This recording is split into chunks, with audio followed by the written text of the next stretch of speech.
This week's Great Investor searches the world for high-quality companies selling at deep discounts to their intrinsic values. He is David Winters, named by Smart Money magazine as one of the world's 5 greatest investors in 2008. Winters, who built up an impressive track record at Franklin Mutual Advisors, struck out on his own in 2005 to launch the Wintergreen Fund, which brings a hedge fund's go anywhere, invest in anything flexibility to mutual fund customers. Wintergreen, which is up around 30% this year, suffered an uncharacteristic, jaw-dropping 39% loss in 2008, buying when others were fleeing. We were a net buyer, and we started too early because, we didn't know what was going to happen. Right. So, in June we started buying, as the world sort of seemed to end, September, October, we kept buying. And everything we bought, everything we owned kept going down. And we kept waving it in. You'd buy, drop, buy, drop. And we were able to buy some phenomenal bargains, but every day they seemed to get to be bigger bargains. Right. And you don't know when it's going to end. I think the lessons are, you got to stick to your knitting. You got to really do the work. And that things sometimes get very irrational. So the kinds of companies that you were buying last year, and just tell us a few of the names. I know Coca-Cola was one of them, for instance.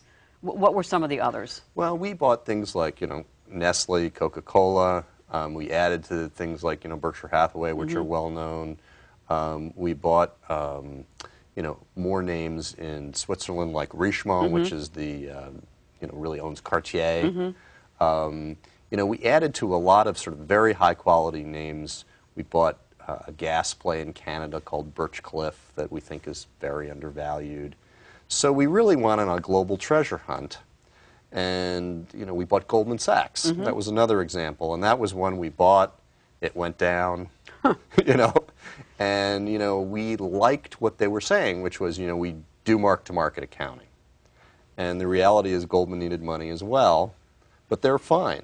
The thought process was that there were going to be some winners that came out of this. And we felt that Goldman would be one of the big winners. And then there's companies in Asia. We owned shares in a company called Jardine Matheson, which is a conglomerate that, has got a great long-term record and was very cheap. And so we think there's lots to do. So let me ask you about a company that you told me about that really intrigues me, that I think gives a great insight into the way David Winters works, and that's a company called Schindler. Yes. So tell us about Schindler. Schindler is a Swiss company, and we like Switzerland. It's a very conservative place. But Schindler makes elevators and escalators, and it's got a balance sheet with a lot of cash. So we love cash, and they generate more cash. And a big part of the business is maintenance and upgrades. And so, and they've grown all over the world, and they make great products. And so when you think about it, the world is becoming more urban. And a lot of the elevators and escalators at the Olympics in China were Schindler products.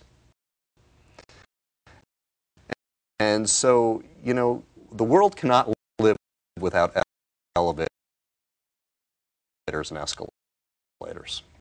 And there's a very few number of these companies out there.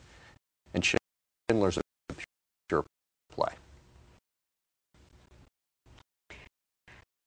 So as far as individual investors, and because a lot of individual investors now have gone into mutual funds such as yours, because they can't do the work themselves.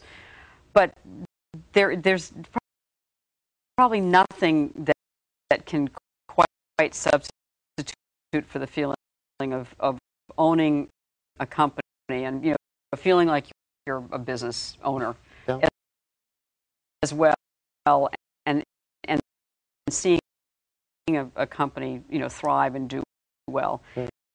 So are there any stocks like core holdings that you would advise for someone's child's portfolio or a grandchild's or? I think individual investors have a huge advantage. Mm-hmm. You do? Yeah. Oh. Because it's their money. Right. And, they don't have the quarterly pressures or the daily pressures. So, like Nestle is a very reasonable thing.